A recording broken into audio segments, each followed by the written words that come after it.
Today's episode is sponsored by Cook Unity, and I will tell you about the last time I got takeout. It was a waffle, which I know you're thinking, Kendahl, you walked right into that one, but it was terrible. It came stale. I did not enjoy it, but I paid, who knows, $1 million for it to get delivered to my door.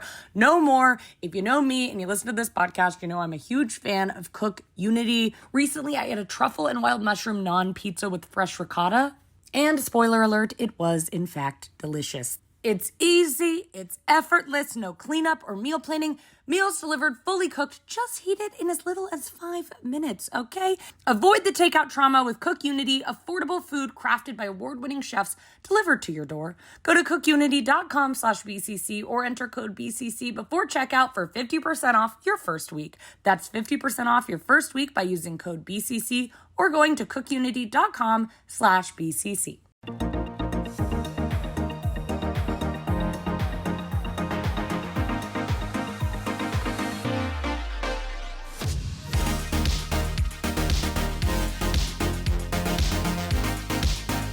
Welcome to The Chain. We're your hosts. I'm Kendahl Landrip. And I'm Sarah Shower, and this is the BCC Club, where each week we go down an internet rabbit hole. What rabbit hole are we getting into today? We're bouncing on into the rabbit hole of Sedona Prince. Yes.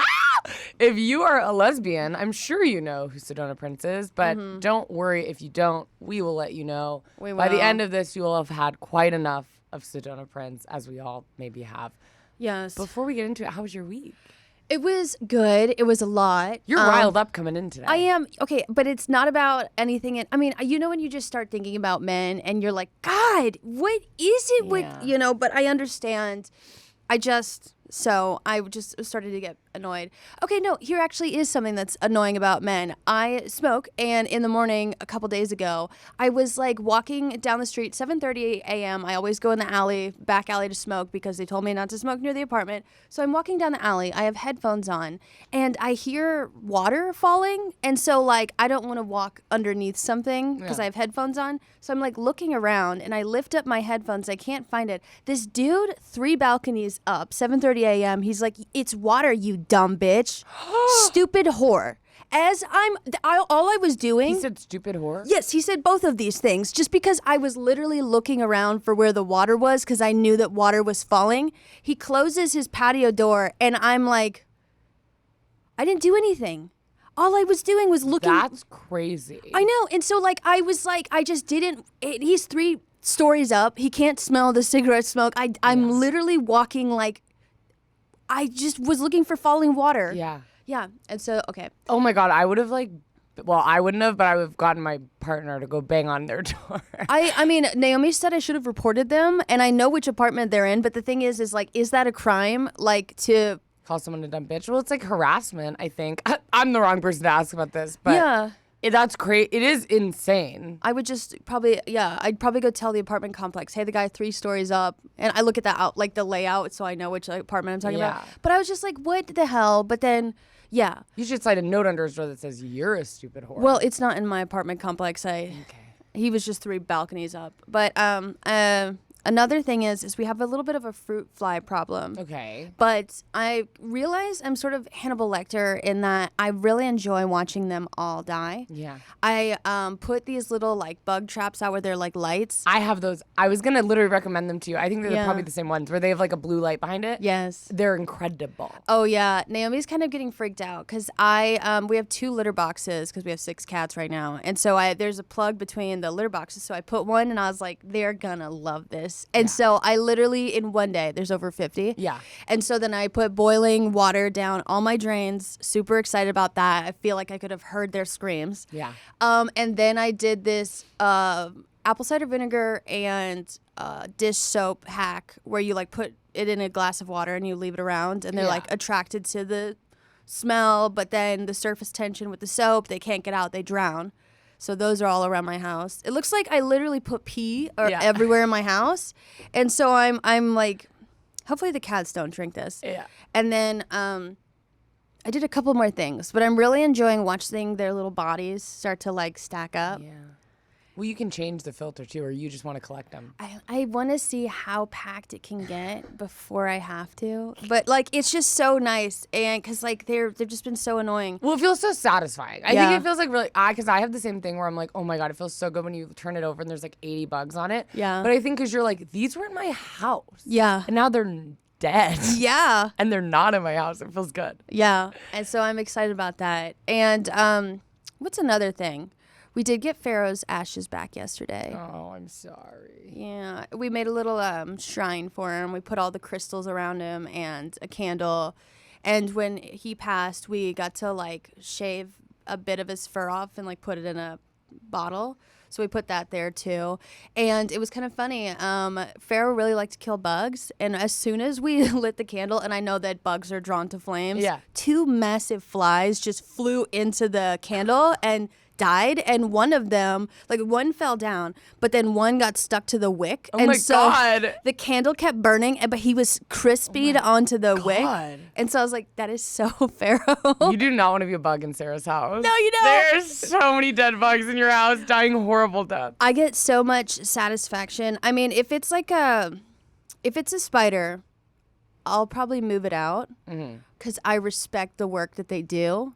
But if it's a beetle or a bug in general, I will. Done. Yep. Well, let me ask you, if you were a bug, would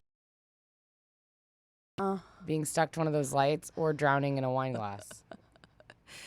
Drowning in a wine glass. Because that would go quick. The sticky thing would be humiliating. And what if I didn't like the other bugs? Well, see, I was gonna say I'd rather do the sticky thing because of the other bugs. Where I'm like, it is kind of funny the thought of like, you're stuck to it and you all know you're gonna die and you're all just kind of looking around being like, God damn, we fucked up. Oh yeah, and I love since they're like against the wall, you have to unplug them to see. But like I'll unplug them to count them, and some Every of them hour. some of them are struggling to get out, and I'm like, you idiot, You never fool. will. But I put one of the traps in front of my Queer Eye Lego set, and so I've made all of the Queer Eye gang face the vinegar soap, so they're all going to witness As a punishment. Yes. And but yeah, and then I'm doing other stuff, but those are the 3 things that are on the top of my head. That's amazing. How was your week? Good. It was good. I went to Mexico, Oh yeah. which was fun. I've never been to Mexico. Yeah. And I just had a blast of a time. I was there for like 3-4 days. Yeah. And, just had drinks by the pool. I snorkeled a little bit, which I love doing. I saw puffer fish, and it was just fun. So I did that. And then I went to a little gathering yesterday with some friends, and I held a baby for 2 hours. Oh my God. Someone's baby. Well, a good friend of mine, their baby. Yeah.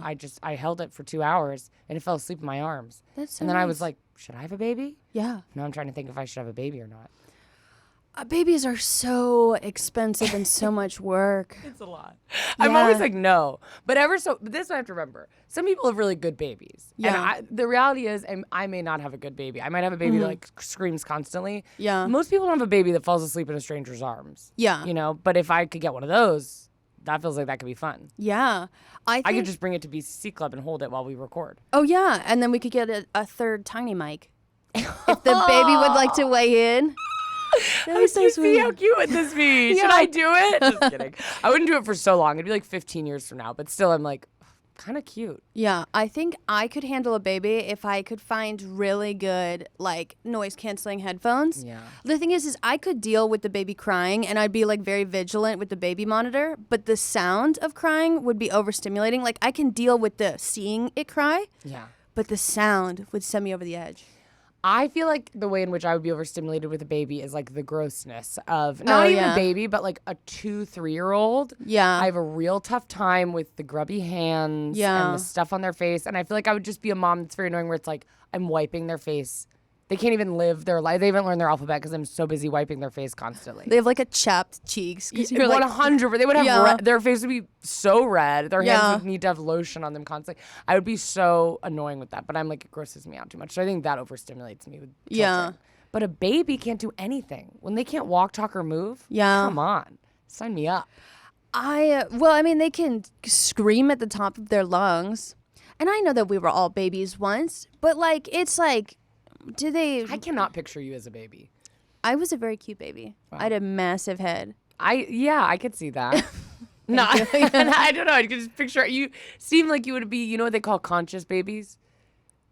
Like awake? They're babies that seem like they know what's going on. They call them like a semi-conscious baby or something like that. I did, due to neglect, I did have to raise myself a little bit. Yeah. No, but I wasn't neglected in the traditional sense. But like, I could imagine you as a baby. You seem like someone who would thrive in onesies. Yeah, it was really cute. I will say one annoyance I have is that I had a broken collarbone my whole first year of life Why?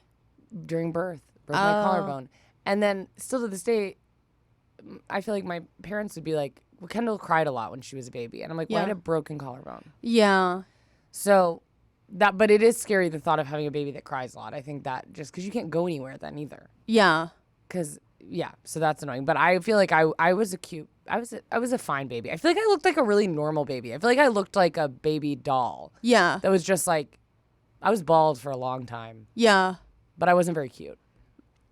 I was cute in a normal baby way, but I just looked like a normal baby. You know what I mean? Yeah. Yeah. I couldn't pick you out of a crowd, sort of No, baby. I wouldn't have been cast in like a commercial. Or maybe I would have because I looked so like a normal baby. Well, yeah, maybe like there'd be multiple babies and you look standard baby. I was very standard baby. But when Yeah. I was, what I'll tell you, 4 years old, Uh-huh.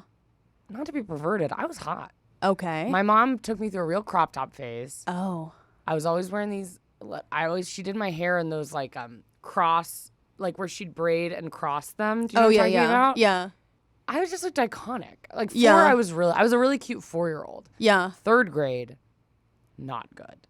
Okay. I went through an emo phase because Yeah. my sister. That's so early. Well, my sister, I didn't really feel emo, but Yeah. my sister kind of was. So I wanted to be like my sister. Yeah. So I like wanted to dye my hair like black and stuff. Yeah. And I wore a lot of black and I looked horrible. Yeah. And I had braces and headgear.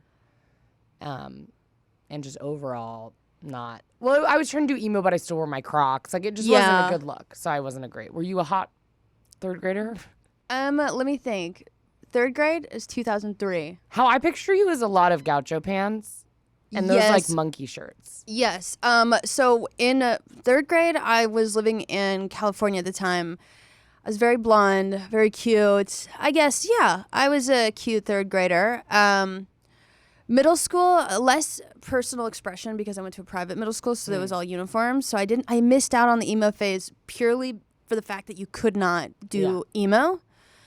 So I wish I really got into that. I did in 9th and 10th grade a little bit. I experimented with being a stoner, but then the weed part actually scared me. So I just hung out with the stoner kids and they scared me until they scared me straight. And then I became preppy. Wow. Yeah. Beautiful. Well, you know what another group of people is in high school is the athletes. The athletes. And you know what I'll say as a lesbian, when I go to a WNBA game, I am a little aroused. Okay. They're very beautiful. Yeah. Very attractive, very cool. They smack each other's butts every time they make a goal. Yes. Whatever you call it, a basket. Yeah. But there's one that I don't like to see. And that's Sedona Prince. Because if you see Sedona Prince, you got to run the other way. Let's look up what's Sedona Prince's like Wikipedia page. Wiki. Oh, she does have one. She's an American, born May 12th, 2000, an American basketball player who currently plays for the TCU Horned Frogs of the Big 12 Conference. That is interesting that she's still in college because I feel like at the beginning of the pandemic she was in college. She keeps, it's very funny. She keeps deferring. I don't know if you call it deferring, but she keeps like extending her college because she got a injury twice, I think. So she got an injury for one season, an injury for another season, which I guess makes you allowed to like keep staying in college basketball. Yeah. I don't know. But she deferred her she didn't do the WNBA draft this year. Uh-huh. She deferred it to next year. Okay. So I guess next year we'll see if she gets on a WNBA team. Let's see. Let's see. But she went viral on TikTok during the pandemic, because she at the time was for the Oregon Ducks. Yeah.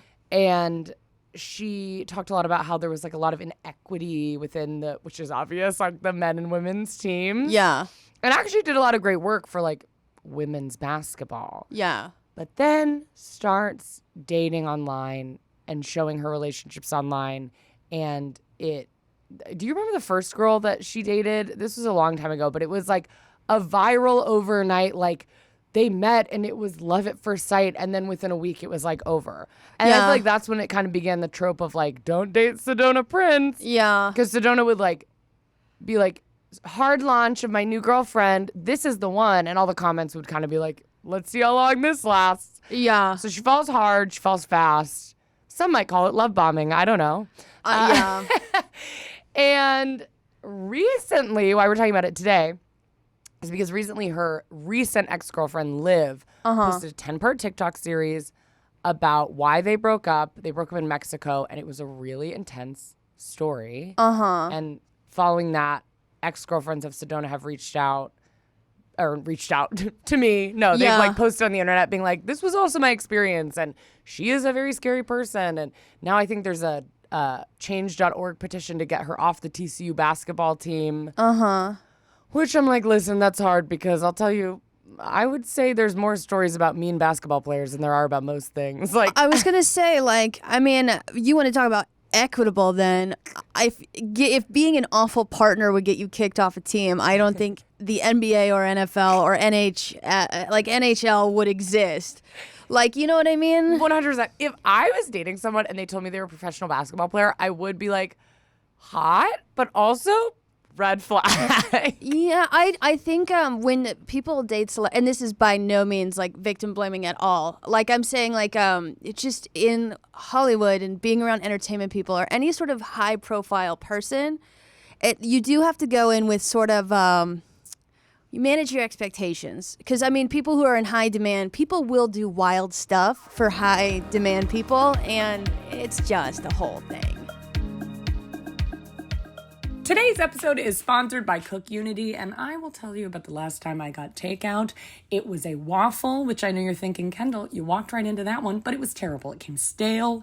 It was cold. I did not enjoy it, but I paid, who knows, $1 million for it to get delivered to my door.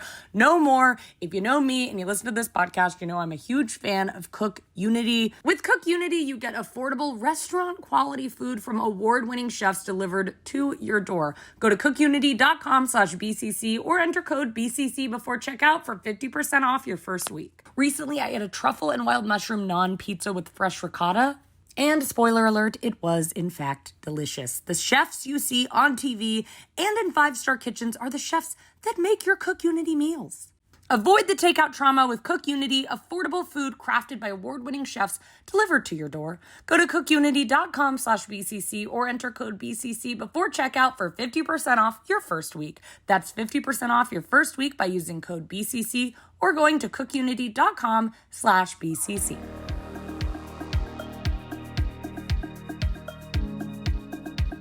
Before we get into the long story, Yes. Riley was the person that Sedona dated before this recent ex. In early 2021, Sedona hard launched a relationship with content creator Riley LeGlue on TikTok. The couple quickly gained popularity in the app, particularly in the LGBTQ plus community, but called it quits in July 2022 when Prince uploaded a video onto TikTok with LeGlue. I can't say that last name. It's still funny. Announcing the breakup. Also, part of why they were very viral is because Riley was really short. Yeah. And Sedona's 6'7", and Riley was like 5 foot or something. Yeah. And it was kind of funny. But that was their real claim to fame. And Sedona in the video said, we did split for kind of the best. It was a mutual decision, and we were very at peace with this. We just felt like we weren't growing as individuals, and we felt like it was our duty and responsibility to tell you guys because we do share a relationship so much on this app and to let you know why we can't be in each other's videos anymore. However, in the weeks following their breakup, cheating allegations started to surface on social media. In a new deleted video, Prince admitted to cheating on LeGlue. Yes, I cheated, Prince said. I cheated one time, and it was the biggest mistake I've ever made in my life. Okay, so then it was not a mutual breakup. No. But the thing is online, you have to present it as such, or else people are going to psychoanalyze it and pick it into the ground. And it's like, would you rather just, hey, it's mutual, whatever, or like be torn apart for the rest of your life? Yeah, I think it just depends. I feel like whoever got cheated on probably gets to decide, where it's kind of like, Yeah. if you got cheated on and you're like, I don't want to deal with this online stuff, let's just say it was mutual. Mm-hmm. But I think if you're the person who cheated and want it to be mutual, that feels annoying. 'Cause Yeah. it's like, oh, of course you want that because you did something bad. Yeah. But it wasn't as big of a deal. Once again, I mean, cheating is horrible, but it's not like illegal. You know what I mean? Like it's like a thing that makes me like, oh, that's an asshole move, but like doesn't mean that you shouldn't be able to play basketball on like a team. Yeah. You know what I mean? But then Liv, Uh-huh. her recent girlfriend, who they dated for a while, and people kind of were like, eye roll at Liv in the beginning because she is also very short, and it kind of just feels like they were very similar. Her and Riley seemed very similar vibes, and it was kind of like, what are we doing here? Yeah. So they dated for a while, and then they broke up while they were in Mexico. And I pulled up this Reddit thread because it's like a 10-part series, but I wanted to find something that was like just the whole series written out. Wait, there's a J14 article I can send you. Oh, great. Well, this is just like each video that she posted. Oh, yeah. Because I looked at articles, but they do a real synopsis. Okay, yeah. Versus this is real detailed. Yes. You know what I mean? Sorry. Oh, that's you. Okay. Oh, yeah, like, this is a real synopsis. That's what I mean. This is like really detailed. So Yeah. you'll get the full info. So she posted this 10-part series. And so I guess I'll just read it. Is that okay? Yes. Well, we can react to it as we go. We'll psychoanalyze. But yeah, read video 1. Okay. Video 1. So this is what she posted. They broke up in Mexico. And when they were in Mexico, it looked like from social media at the time, I remember, Liv left Mexico. And Sedona just stayed in Mexico for like 8 days. And I think adopted a dog, which was... God, I've dated people like this. You know what I mean? Like, as I was watching these, I was like, I've dated this person where they're just manic. Like, a manic person. Yeah. Where you're like, yeah, they've broken up. She's still in Mexico, which it's like, what? Like, Yeah. first of all, as a person who just went to Mexico, being on a vacation like that in Mexico for like, at this point, 2 weeks is crazy. Like, what are you doing? Like, go home. Yeah. I mean, and when I say like this, I mean like at a resort where it's like, what are you doing for 8 days at a resort? Like, go home and work? Like, what? I don't understand. But so Liv went home and Sedona stayed there. And we were like, okay, I guess they're broken up. But nothing was really said. Nobody talked about it. And then Olivia, posts this like a week and a half, 2 weeks ago. Video 1, Olivia states, she named this series, Who the Fuck Did I Take to Mexico? There is a thing at the top. Olivia claims that she paid for and provided most expenses for this trip, flight, room, car, etc. Oh, yes, because it was for Sedona's birthday, I guess. Okay, yeah. Video 1, Olivia states that she began the morning of their travel day walking on eggshells around Sedona's bad mood and irritability. While on the flight, Olivia says that she accidentally spilled her beer on Sedona's leg, resulting in Sedona moving to the seat across the aisle for the remainder of the flight. The first night of their trip to Mexico, Sedona requested they take the ATVs out to ride after dark. Olivia claims that she had no knowledge of where they would be going. When asked, Sedona said that she is taking her to the Arch, quote unquote, which is known to house dangerous wildlife after dark. Oh my God. So that's video 1. Video 2, Olivia says Sedona began to accelerate on the ATV to dangerous speeds even after screaming, crying, and begging her to stop. After persisting, Sedona brought the ATV to a halting stop, shoves Olivia to the ground, looks at her in the eyes, and then drives away, leaving Olivia stranded in the pitch black wild of a foreign country. Which I looked up footage, or I looked at photos of this place they were going. Yeah. Very scary. Like, yes. Really, really scary. Not like, because I think when I first listened to the story, I was picturing just like a road in Mexico where I was kind of like, Yeah. I mean, being shoved up, that's all terrible, but I wouldn't be like that scared. Yeah. But it's like the jungle, like the middle of nowhere. After around 5 minutes of running, so she said she got up. Olivia like got up from falling off the ATV and was by herself and started just sprinting because she was so scared. And there's like signs everywhere apparently that are like, don't go in here. There's really dangerous wildlife.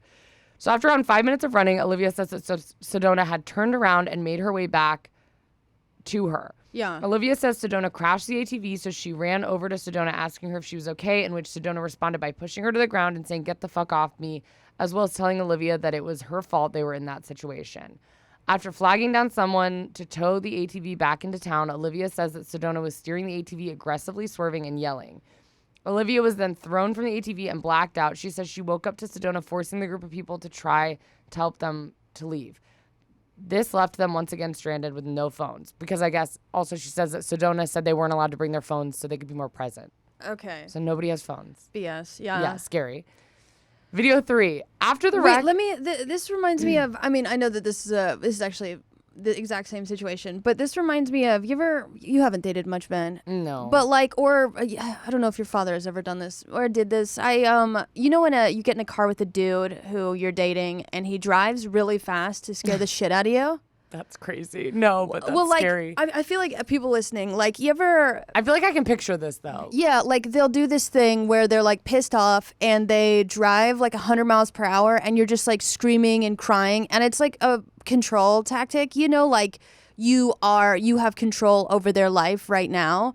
Like, and so it's just, that's obviously you shouldn't abandon your partner in Mexico in the middle of the night in the woods. I mean, just like that's just dangerous right off the bat. And then to like drive off and scare them, it's like a control exercise. Yeah. Totally. Yeah. It's so scary. After the wreck, they were walking to get back to their resort. On this walk, Olivia claims that Sedona was skipping, smiling, and singing the words, "I'm single, where's my short Latina baddie at?" Ew. God. Wait, is she drunk in all this? I assume so. Okay. But also, like, it feels like, for the vibe I get is it seems like she's always kind of drunk. You know what I mean? Yeah. Like, I think maybe she has some alcohol issues. Uh-huh. So also, I think it's also like, this is her, you know? Like, she's probably subtly drunk, but maybe not. She also might be sober doing this. I have no idea. Yeah. And so I don't know if it said, but when they were riding on the ATV, she like broke up with Liv. Okay. And then afterwards, now they're here and she's saying that. Once back at their hotel, Olivia says the resort security had to carry Sedona back up to their room. Would have loved to see footage of that. That's what I'll say. Sedona's like 6'7". Due to her not being able to stand up. Is that because she got hurt or she's drunk? She's hurt. Okay, yeah. The next day is Sedona's birthday. Olivia woke up attempting to reconcile their previous argument, but was abruptly shut down and told, "We are broken up. I don't want to spend my birthday with you. Fuck you," and rolled over. Olivia then paid $800 in damages to the ATV company, bought Sedona medication for the pain from their accident, and brought a medical team to assess Sedona. This is an effort to recover their relationship. Sedona did not show up to Olivia's dinner reservation. Also, they say in the video, this isn't written here, but that I guess when the staff came up to like look at Sedona, they were like, "Oh, Liv's injuries are way worse," and then started working on Liv because they were more intense. Yeah, and I guess Liv says that Sedona seemed really angry that they were working on her injuries over Sedona's. Yeah. That's hearsay, but I guess this is all hearsay, but that's what she said in the video. Yeah. Video 4, Olivia receives a text from Sedona saying, "I'm getting a tattoo down the street. You should pull up." I'm like, I'm telling you, I have dated this woman. Not as bad as this, but just the verbiage where it's kind of like something dramatic happens and they're like, "You got me feeling some type of way. Why don't you come on, pull up?" It's like so cringy. So then Sedona says to Olivia, "Baby, I'm so sorry for the way I reacted today. You planned such an amazing birthday for me. I just want my birthday to be manic." Yeah. Well, moment of silence. The thing is like being extrovert and being manic are not the same thing. But like I'm going to humor this. Like if someone was, I'm very normally introverted and stuff and not normally manic as most, but like if someone was like, "I want to be, a little bit crazy," I'll be a little bit crazy with you. But when it comes to like getting me hurt and abandoning me, yeah, that's different. That's you don't want to be manic. You want to hurt someone. Yes. Yeah. 100%. And also I feel like they're not one of my biggest pet peeves is someone doesn't plan. Like, because I'm not a good planner. I don't plan. When I go on trips with my partner, I don't plan anything. Yeah. But I also do not care what we do. If there's something I really want to do in advance, I'll be like, "Oh, I would love to do this thing." Yeah. But I really don't care. And I don't feel any resentment if we're doing a bunch of stuff that I don't really like, which never happens because my partner knows what I like. But because I didn't plan anything. I'm like I genuinely am like, I don't care. Otherwise I would have helped plan. I really don't care. My biggest pet peeves is when someone doesn't plan. But then on the trip, they're like, why are we not doing this? I wish we were doing more of this. It's like, we've made our dinner reservation. They're like, "I don't know if I'm in the mood for," you know what I mean? Yeah. It's like, then you should have planned something. No, yeah. Like the thing is remove the relationship aspect of this and even if they were just like friends. If someone sent me on a trip, right, and they paid for most of the stuff and, I got it for free because it was my birthday. In no world would I be like, I'm going to treat them like crap. Yeah. Like it doesn't make sense unless I truly thought that this person was beneath me in every single conceivable way. Yeah. And that's like, Sedona thinks that you are genuinely less than, right? And I don't know if it's also the height thing, maybe a very literal manifestation of that. We're like, this is just speculative at this point, but like, she literally thinks that people are less than her. Yeah. This is all just so absolutely disgusting. Yeah. It's really, Yeah. very weird. So real flip on Liv. Now she's like, oh, I'm so sorry, and this is the best birthday ever. Olivia arrives to the tattoo shop to see Sedona, which this whole story, I will tell you, I'm like, Liv is being a lot calmer than I would have been on this. Yeah. The way I would be like, I don't even know what I would do. I would have called the police probably and been like, she pushed me off an 8. Like, I would not be showing up to a tattoo shop to reconcile. Like, I would not be waking you up with like kissing you. Like, no way. I would be so mad. But she does show up to the tattoo shop to see Sedona taking shots with 5 women who seem to have been flirting with Sedona. Sedona then tells Olivia they asked to have a threesome. I gave them my number. We're going to their villa after tattoos. So not really a question. Not asking if we can have a threesome. Just being like, we are having threesome, which is crazy. Also, a threesome with 5 people? What do you mean? She doesn't count. She can't even. Come on. After 8 years of college, she can't count to 5? This is just so disgusting. Keep going, yeah. Olivia arrives at the tattoo shop. Oh, I already said that. Yeah. Sorry. They left the tattoo shop with the girls, one of whom made a statement along the lines of, I'll sit on her lap, referring to Sedona. Olivia says no, and then claims that the car ride had awkward tension. Olivia also said she felt as if she was assuring her girlfriend wouldn't cheat on her. That is disgusting. I think, yeah, it definitely is a fetish to then like sign you up for like sexual activities without your consent. You are not a human being in their eyes. Wow, she doesn't really have that many followers. That is like the rudest thing I've ever, like, I usually don't care about that, but I think it's like funny when you meet someone who acts like they're literally Cher. Do you know what I mean? Where they're like, I'm the most famous person on earth, and they act so like they have the biggest head and the biggest ego. Yeah. And then you go to their Instagram and they have, like, she's like 155,000 followers, which once again, I would never say this about anyone else, but when someone acts like they're like really famous. Oh, yeah. And then you're like, you're really not. So video 5, we're halfway there. Olivia and one of the girls went to the bathroom where the friend asked her, what is going on with your girlfriend? She's too friendly. This upset Liv as she felt her feelings validated, finally. Yeah. Olivia returns from the restroom to find Sedona shirtless in the hot tub pulling. This is crazy. It's just like pulling Francesca close to her chest and pouring a shot of tequila in her mouth. Oh my God. Okay. And I'm absolutely on your side, Olivia.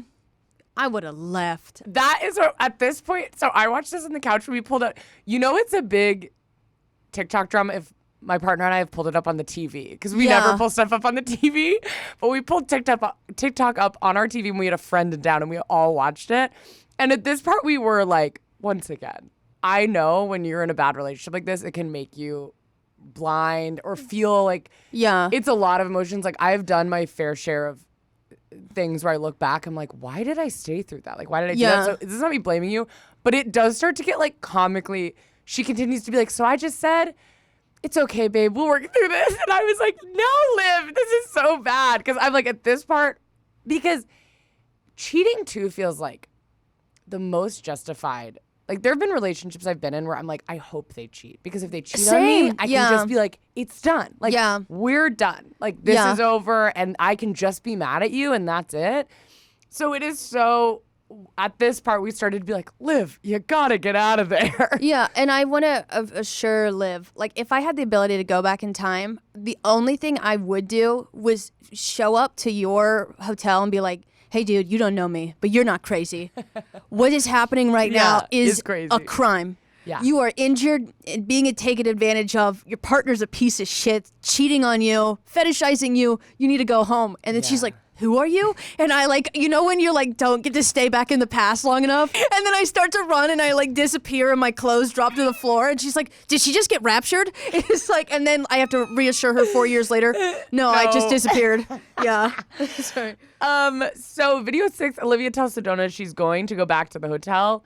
And Sedona replies with, if you leave, I'm going to fuck her tonight. Olivia chose to leave, and the group of girls began condemning Sedona's actions. Good girls. Good. Good girls. Oh, my God. Good girls. Good. The thing is like, Okay, no one would ever in their right minds like try to cheat on their partner with me and also my partner and stuff like that. But like if I knew that you had a partner, I'd be like, what the actual hell is wrong with you? Yeah. And the way that my autistic brain latches onto things, I'd be ruminating on you all night. I'd be in the bar or the restaurant and you've already stopped talking to me and I'm like, who do you think you are? Sorry, I got mad at men earlier and now I'm getting mad at Sedona. Like this is, yeah. Keep going. Yeah.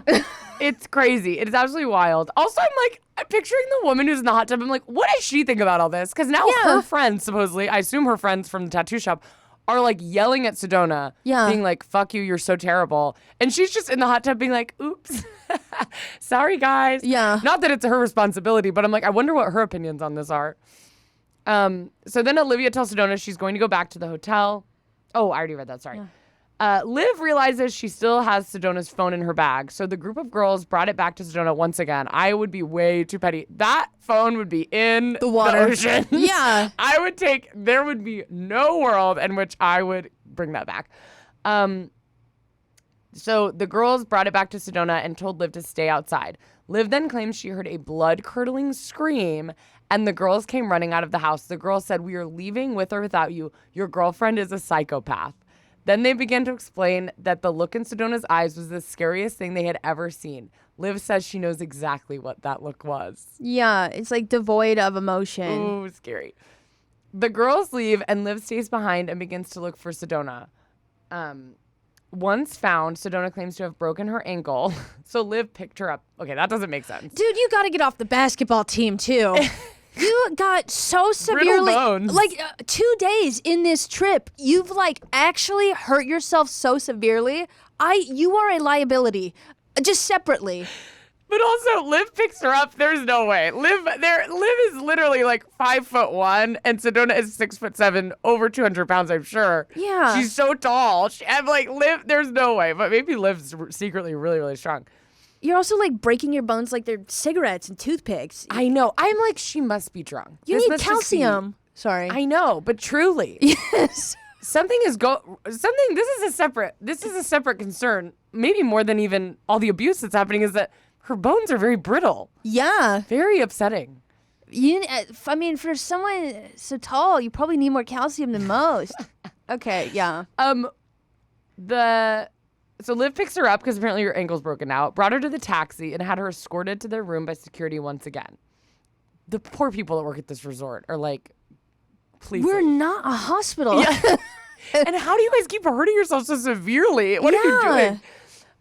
Video 7, the next morning, Liv once again attempts to reconcile the relationship, but was abruptly shut down. Sedona claims to have already told her mom, so they were officially done. It's so funny when people bring parents into relationships like that. Because even in the video, she was like, I knew when she told her mom, it's done. I'm like, I feel like it would be so, I don't know, that's so weird. To like immediately, if I broke up with my partner, to immediately call my mom. I mean, unless I just like wanted the comfort of my mom, but not to be like, just so you know. Yeah.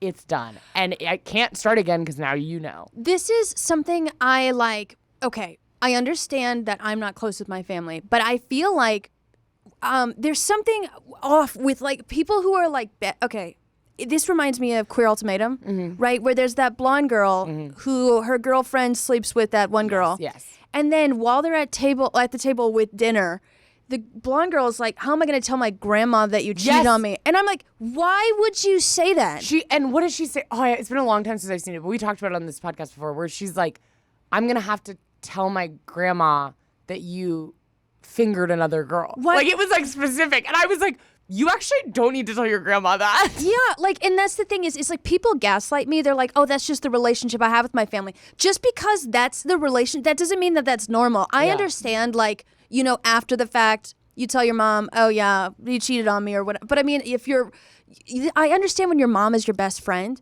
but also like if things are currently being worked on or like you want something to be remedied and you only bring up the negative aspects, that's going to affect. Yeah.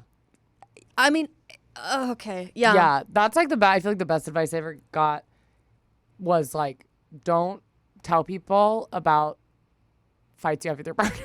I would say 'Cause unless they're like obviously disregarding like horrible where you're like, I'm scared, like that's a different thing. But when it comes to just like annoyances or that are serious, or like an argument you had early on, because your parents people are only going to remember, you're going to make everyone hate your partner, and then you're going to be over it, and all your family is going to be like, I hate your partner, and it's going to feel really bad. You know what I mean? Yeah, and let us be clear. This is not Liv saying that Liv told her mother. If Liv told her mother, I'd be like, yes. Absolutely. Well, Liv needs to call 911. So you know what I mean? It's like she needed someone to help her. But Sedona called her mom to get someone in her corner, right? There's no way to make yourself look like the good guy. So you got to go to someone who always is going to view you as the quote good guy, which is going to be a family member, or a mom or something. And so like if you have that, it's just It's wild. So then this is crazy. This is when I was like, oh my God. The next morning, Liv once again attempts to reconcile the relationship. Yeah. But was abruptly shut down. Sedona claims to have already told her mom, so they were officially done. Then Sedona calls her mother while on speakerphone, and her mom asks, how was your birthday? Meaning Sedona did not speak to her mom about the relationship. So she lied. Sedona responds, it was terrible. Olivia ruined it, which prompted Olivia to stand up for herself and say, tell her that you tried to fuck girls right in front of me. Olivia calls this the start of the freaking end. The start of, honey, I don't think it's the start of the end. It seems like it was the end of the end. Okay, and this is a manipulation tactic called triangulation. It's where you have someone else, you don't tell them the full story, and then, oh my God, this is just so... you didn't even tell your mom. And then you have to, and now... But what a lie. That's such a weird lie. It's like, that's such a weird thing to lie about. But Sedona set up Olivia to deliver the bad news because, like, even though it's Sedona did the wrong thing, now Olivia's, like, one that has to break the bad news and say what happened. And so then, like, this is just, I feel like I'm in this relationship. I literally feel like if I called my mom and was like, hi, Mom, and then my partner was like, Kendahl, tell her about how you tried to fuck girls in front of me, my mom would be like, what? Yeah. Okay, I'm gonna go. Yeah. She'd be like, what are you talking about? I don't want to hear about this. Oh, now I'm trying to realistically think what my mom would say. Okay, so in this situation, Naomi and I are both girls. So Naomi cheats on me. And then no. And then you say, I'm going to call my mom. Yeah. And then, well, the thing is if I were to call my mom and say, and Naomi were to say, your daughter wants to fuck other women, my mom would say, first off, 2 girls can't have sex. And then second, she can't cheat on you. Yeah. Second, it's not sanctioned by the Lord, so I don't give a shit. Third, Sarah can handle it. I would be like, actually, I feel like my mom would probably be in Naomi's corner. You know, that's the thing. Like, I feel like my mom would be like, maybe I'm wrong, Mom. Let me know if you disagree. I feel like my mom would be like, that feels like maybe I shouldn't be involved in this. Yeah, I mean, if either of my siblings, partners, called me and said any of that stuff, even like, I'm more okay with, and I'm still not okay with the idea of my siblings having sex than my parents. Yeah. So I don't want my parents to know about that. But if Jake or Hannah's partners ever called me, and I'd be like, don't tell me. Don't ever call me again. Matter of fact, lose my number. If I called my mom and was like, I'm sad because I made Jordan watch me have sex with a bunch of women, I think that my mom would be like, wait, in this situation, Jordan is having sex with a bunch of... No, I'm still having the sex. It's the same scenario as Sedona. Yes. So I would call my mom and say, Mom, I'm really upset. Yeah. I made Jordan watch me have a bunch of sex with a bunch of women. Yeah. And now we're ending it. I think my mom we'd have like, I'd be able to confide in her. Like, I think she'd be open to talking about it. But I think if Jordan was there, and I even think if Jordan called my mom and was like, I'm really sad Kendahl made me watch sex with a bunch of women, I think my mom would let Jordan confide in them, of course. I'd be like, I'm so sorry that Kendahl did that. But I think if we called her together, she'd be like, I don't know if I want to be involved in this. Yeah, okay. Actually, if Naomi cheated on me, now that I'm doing like a audit of everything in my brain, the only time that my mom has really actually comforted me is when I've gotten fired for something I didn't do or I got cheated on, because it's not an error with me or a failure within me, it's someone else, and it's not a failure within her. She can't acknowledge anything that she's done wrong, but if someone does me wrong, That's actually the moments where I get to see my mom. So I'd actually really prefer it if Naomi cheated on me so I could get closer to my mother. Yeah. Okay, Naomi, you listen? Naomi. I'll text Naomi, let him know. Sorry. Let him know that they need but to do that. in this situation, if I were to cheat on Naomi and then Naomi would recall their mom, I thought you say Naomi calls your mom. I was like, what? I'd pay to hear that conversation. I'd have to learn how to say a bunch of explicit words in Polish. So we could, you know what? I can't even relate to any of this. Logistically, just doesn't work. Yeah. So, video 8, we're almost there. Olivia says that the final straw happened the next morning, but does not elaborate. She says she called her mom, packed her bags, and booked her next flight out of Mexico. Have an amazing life, Olivia. Truly. I hope. Oh, this is crazy. So this is actually the part that made me scream. I like literally screamed on my couch, gagged, as the kids say. So after Olivia leaves, Sedona texts her this. Have an amazing life, Olivia. Truly, I hope you find your soulmate. It's not me. Best wishes and have a great life. If you do not want any more trouble, then do not go on social media. Or do not go to social media. If you do want to post about our breakup, I will sue you and your family, my baby. I can't even say it. Until you can no longer put food on y'all's table and you know that's the truth. Bye, sweet, beautiful angel. I will meet you in the next lifetime. Ew. Isn't that the scariest text? This sentence, I will sue you and your family, my baby, until you can no longer put food on your table, is from literally The Babadook. Like, that is a horror movie. Yeah. I'm terrified. Yeah, and also, if you tell only the truth and she sues you, then you're not like, it's not slander because it's literally just the truth. Like, and here's the thing, Olivia, if you were to say any of this and be like, I'm about to get sued for this, and you were to put up a GoFundMe for a legal team, I would. Actually, Yeah. I don't know if I could, but I have 6 cats. You have 6 cats, actually, but I will, and I'll donate for Sarah. I don't have any cats, so Yeah. I'll donate for both of us. You could raise money for a legal defense team. Oh, please, yeah. Okay, so huge power play. I have more clout money than you. So like, yes, she does think you're truly beneath her.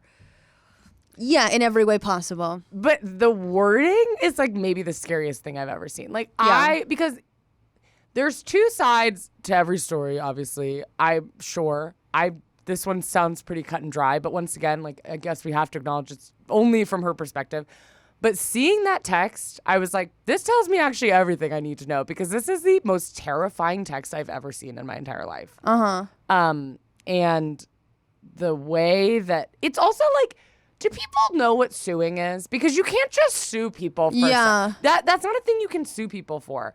And I feel like you see that all the time where people are like, well, I'll sue you for that. And it's like, you really can't. And even now, Sedona's mom is getting involved. I mean, like, we will sue you. And I'm like, for what? Yeah. You can't just sue people. Also, this is someone being like, these are allegations against you. Yeah. Which I guess is probably why they're freaking out and saying they'll sue them, because they know that. But I'm like, you can't get in trouble for saying something that happened. That's like a incredible amount of cognitive dissonance. Like, the thing is you don't, you don't want anyone knowing what you did wrong, which, I mean, that lines up with literally every abuser. But the thing is if you did sue Sedona, if you did sue her, it would have to be slander or like liability. And if you were put on the stand and you lied, then that would be perjury. And now you are the criminal, and then actually would kind of work itself out. So you know what, Sedona, you should sue. But no, this is crazy. I mean, there's footage too of like Liv's injuries. They're like so bad. Like, she took videos when she was there. Yeah. It's like really wild. And then Riley came out and was like,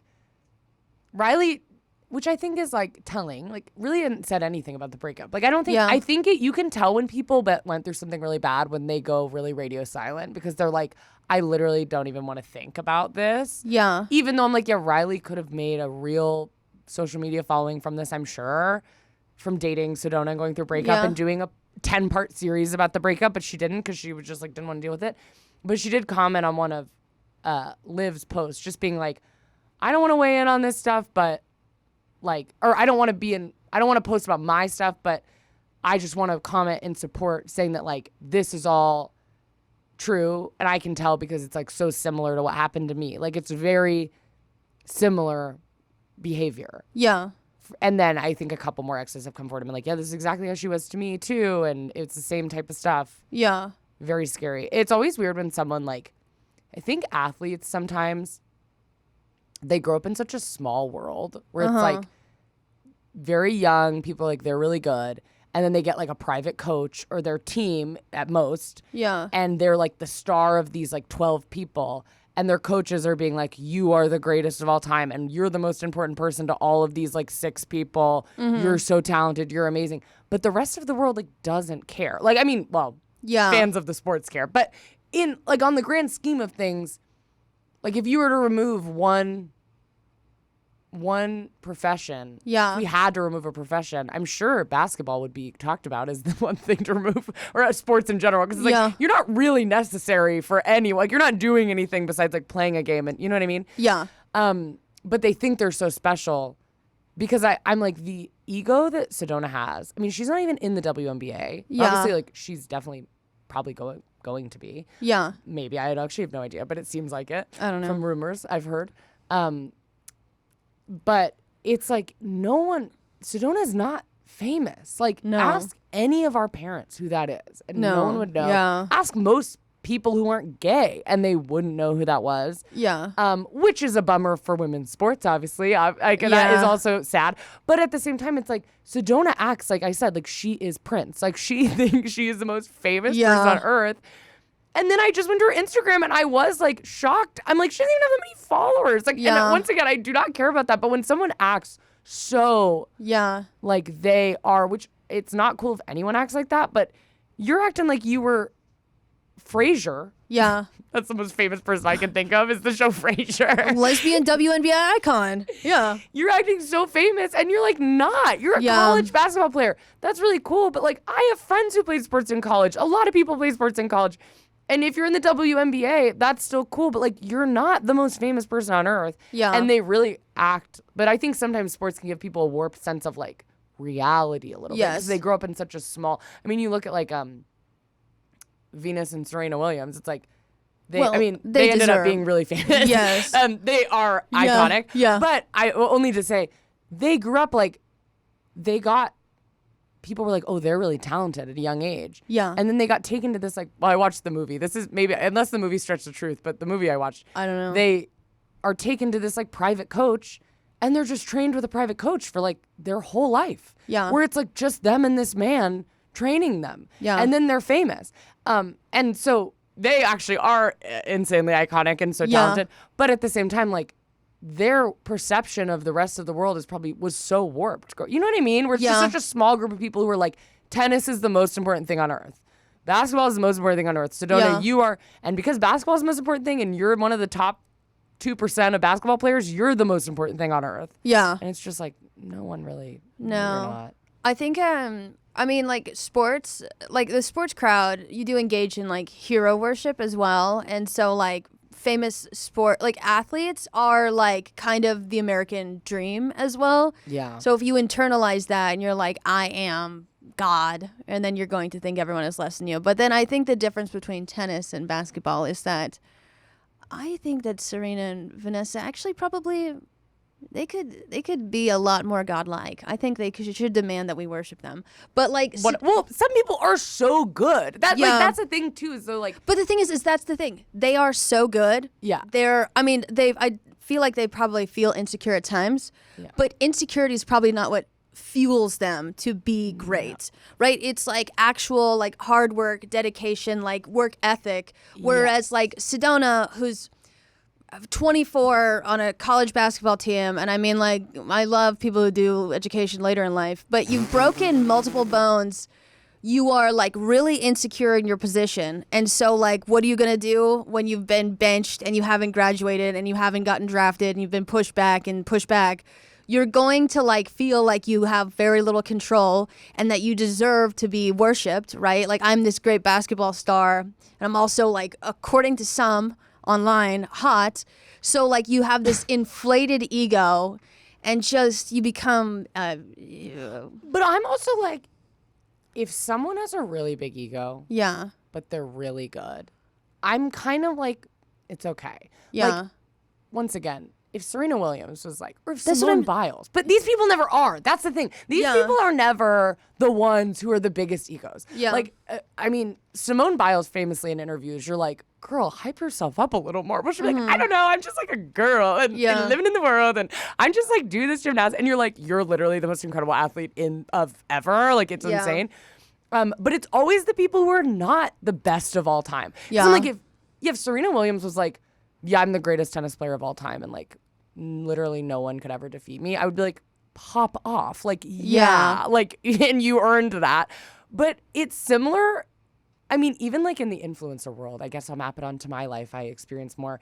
You will meet someone who, like I said, has like their assistant at their side that they won't speak to, and they're being so insane and rude to everyone and acting like they need everyone to do anything they want at their beck and call. Yeah. And then you go to their Instagram and they have like 50K followers on Instagram. And you're like, once again, literally never have cared about how many followers anyone has. Yeah. But it is never the people who have millions of followers who are being like, well, sometimes, but you know what I mean? They're not the ones being like, I have the biggest ego ever. Yeah. Because I think it comes from insecurity. It's like, I'm sure Sedona has insecurities about not being in the WNBA yet. Also, sometimes in basketball, it's the one sport that I'm like, sometimes people are just tall, and I'm like, you're not good at this sport. Yeah. Do you know what I mean? Like, Yes. I watched clips, and I was just at a WNBA game recently where, like, this girl who was so tall just, like, kept putting it in the net. What do you call it? The net. And I was like, she's not doing anything. The other girls can't reach her. So she just keeps putting it in. And I'm like, is that being good at basketball? Yeah. It feels like there should be a limit of how tall you can be. I don't know. Because then it's just you walking up to the basketball. Or the basket and putting it in. Well, but sometimes that's how I feel about Sedona. We could ask wrestlers to weigh in because they're the ones who have to closely monitor their body, and then they're in different weight classes. So should there be different height classes for the WNBA? Basketball. Let us know. Well, because I'm like, if you're that tall, they should have to raise the basket, right? Because what is a free throw if you're the same height as or a layup is not even a layup if you are the same height as the basket. Yeah, I don't know. And they have that in other sports. Like, use like wrestling. It's like, yeah, they're not going to make a person who's 90 pounds wrestle someone who's 300 pounds like that. Or even, well, it's usually a smaller range than that. But it's like, because it doesn't make sense. Yeah. I'm trying to think of another sport.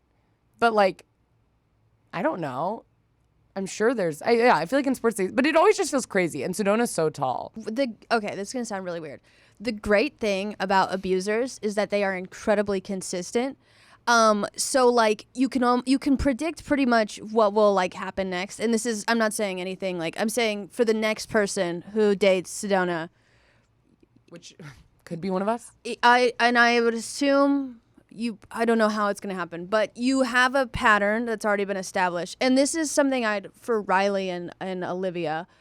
I'm happy that Riley commented on Olivia's post, because sometimes when you've been so abused and so put down for so long, and it's by someone, I know that Sedona's not beloved, but when you've been absolutely hurt by someone who is so beloved and someone else vouches for you publicly, it makes you feel like less crazy. And that's something that I think anyone who's been abused and by someone who's like really likable can relate to, because it's like you feel like they've singled you out, you know, or you feel like no one else can see them. Right. And it's nice to just have the one person be like, I see them for who they are, and I've experienced this, and it's real. And it makes you feel, because I feel like you can start to question, especially because and I've never been in a situation like this, but I can imagine that it's like, if this type of stuff was happening to me, I would definitely start acting erratic. Like, if I walked in after being thrown off an ATV, and I walked in on my girlfriend cheating on me, basically. Yeah. And then, and you're already maybe drunk or whatever, it's like, you're of course going to act a little, and I'm not even going to say, well, I know I'm not supposed to say crazy anymore, but I don't know. You know, I'm not going to, out of the norm. Of course, I'm going to act a little out of the norm of myself because I'm going through something that is out of the norm. So then you start to have these flashbacks of kind of like, well, I'm saying all this stuff, but I also did this and I also did this. But it's like, yeah, because you were responding. But a lot of those lines can be blurred in your head after a certain amount of time. And so I think having someone be like, I went through the same thing. That partner is insane. Yeah. Can feel just like make you not go crazy. Yeah, and I think the term is reactive abuse, but I hate that it's abuse even is in the term. But it's like when someone pushes you and pushes you and pushes you and pushes you, and then you finally like start to scream at the top of your lungs, and that's when they fucking whip out their phones or something. Or you ever see those videos of like a woman like screaming in an airport, and there's just a dude laughing? If she was actually an abusive piece of shit, he would not be laughing. When you're like, if a dude loves a woman who's incredibly abusive and she's being abusive, he would be visibly upset. It is so telling that if they like laugh or smile, they are finally getting what they tried to push someone and then the person finally broke and it's bringing them joy.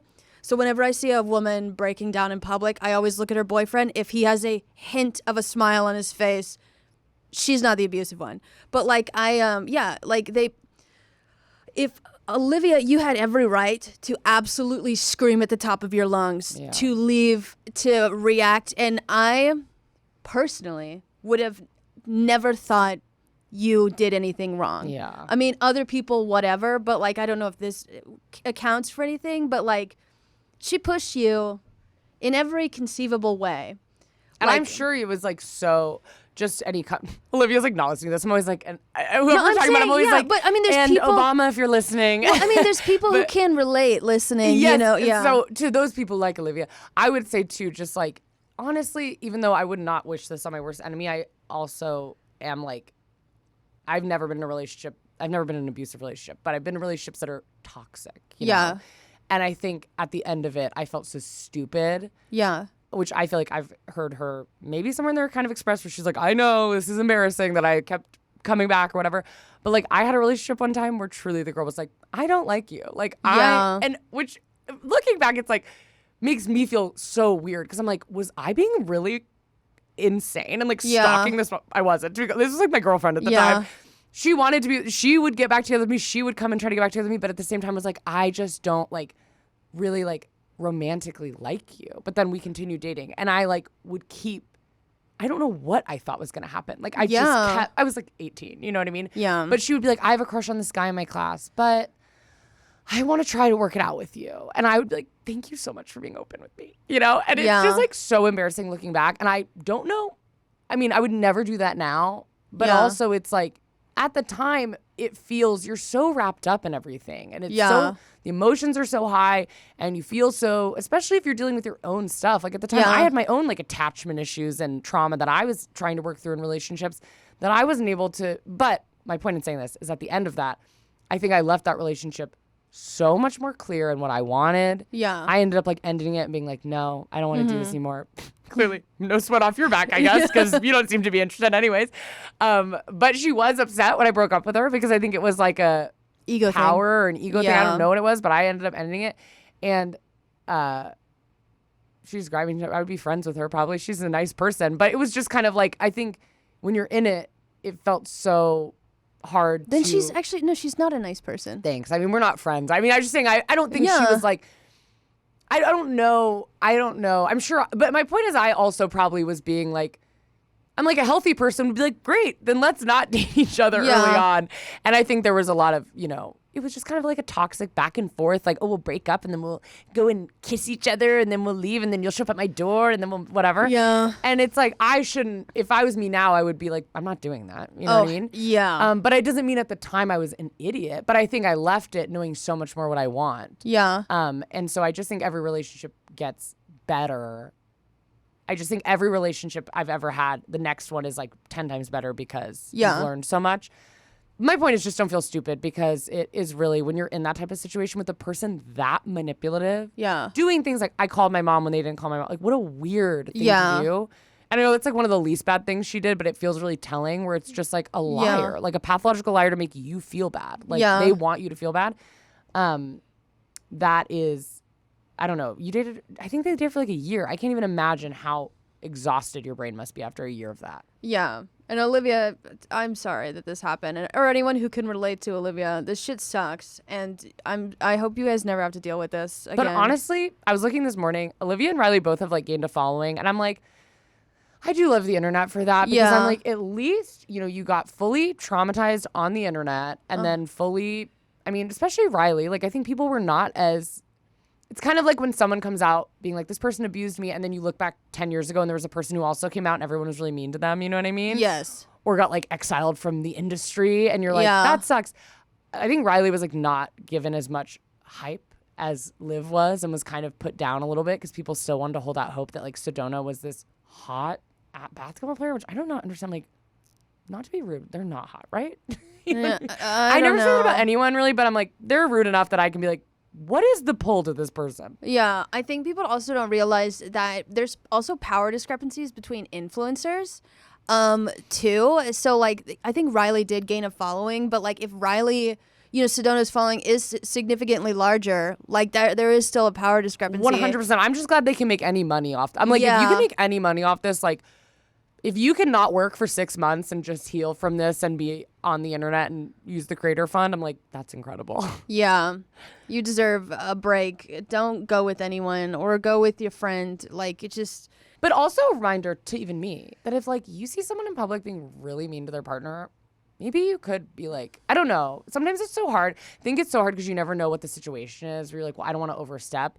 But sometimes there are moments where I'm like, should I be like, just so you know, your boyfriend is being an asshole. Yeah. You know what I mean? Like we were in line, oh my God, this was like a couple months ago. We were in line at the airport. Yeah. And I came in tail end of this, so I really don't know what happened. But this man was screaming at this other man. And he was like, you have been so rude to your wife and your kids for the last hour we've been here, yelling at them just because you're tired. We're all tired. You are such a sad excuse for a husband. And I was like, that's awesome. Like, that is awesome. Like, that is so nice. I would have spit on him. Literally, like, I was like, this man has never been, like, his kids are probably standing there like, thank you. Like, I bet those kids will remember that for the rest of their life. And it will give them insight to know, yeah, the way my dad treats me isn't normal. Like, he wants to make it seem like it's normal, but it's not. Everyone around is looking at me being like, why is he treating her that way? And now I'm like, that will change their life, you know? This has been just so illuminating and upsetting on a deeper I'm not diagnosing anyone. I'm just saying that, it sounds very familiar pattern of abuse. And it's hard to watch because now this is what always happens with Sedona. Tomorrow, we're going to go on Sedona's Instagram. They're going to have a new 5-foot tall person that they're like, this is the love of my life. And it's like, we're all going to just be like, run, queen, please. Scary. But check out the WNBA either way. Sedona's not on it yet. Make sure to support the WNBA. You should support the WNBA and all women's sports. And it's just not Sedona, though. And I go to, if you go to Sparks games, usually I'm there. So come say hi. Yeah, and if you're outside in general in Los Angeles, I'm probably there. You're in the alley behind my apartment. I'm always walking 7:30? around. No, I am actually I feel like I'm going to start a neighborhood watch because I do have a problem. But thank you guys so much for listening. This has been the BCC Club. If you're listening on anywhere you get podcasts, Spotify, Apple Podcasts, make sure to rate and review. And if it's positive, give us a nice little message. Say hi to us. And if you're watching on YouTube, hello. Thank you for being here. Make sure to comment down below. Thank you. Sorry. I got so passionate. I'm sorry. Why? That's what people are here for, Sarah. I know, but I love when you get passionate. It's one of my favorite things. I've never challenged someone to sue me on a podcast before. Well, we can cut it out if you want. We might. Okay. It's funny because when people sue people for defamation of character, I'm like, do people just pick to do that? Because we could probably get sued by a lot of people. Yeah, and also, you asked me to tell the truth, and I will only tell the truth. So help me God. Is that even how if it's it is? painful. It's like if it's not true, then it's defamation of character. Yeah, but if it's true, it's fine. If it's true, and the thing is if I talk about someone who's hurt me, I am quoting them verbatim because I've written it down because Mom was a manipulator, and the first thing you do when you start feeling confused by someone is you start writing down what they say. Or break up with them. Maybe if you're having to write stuff down, maybe just break up. But also, here's the thing. No, but confusion is not a basis to break up with someone. So if you start becoming your own stenographer, right, and then you look at it back, you have your own paper trail. True. All right. Well, thanks so much for being here, and make sure you have a wonderful week. We appreciate you, and we just adore you. And don't date Sedona, please. No. And like, subscribe, YouTube, 5 stars, TikTok. Instagram. All of us. Yeah, okay. Bye. Bye, guys.